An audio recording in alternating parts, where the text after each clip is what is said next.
Hey guys, welcome back to our channel. And last haldi వీడియోలో చెప్పాను కదా మ్యారేజ్ వీడియో అప్లోడ్ చేస్తానని. So please watch it. And మేమందరం కలిసి అయితే వ్యాన్లో అయితే వెళ్ళాము సరదాగా అందరం కలిసి. అండ్ పెళ్ళి ఎక్కడ అంటే మామిడాడ సూర్య భగవానుడి గుడిలో.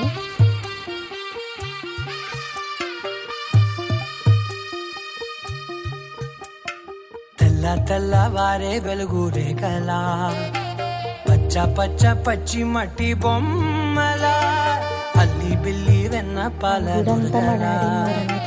అచ్చ తెలుగు ఇంటి పూల కొమ్మల దేవదేవుడే పంపగా ఇలా దేవతే మా ఇంట అడుగే పెట్టెనంట. బ్రహ్మ కళ్ళలో కాంతులే మా అమ్మలా మా కోసం మళ్ళీ లాలి పాడేనంట.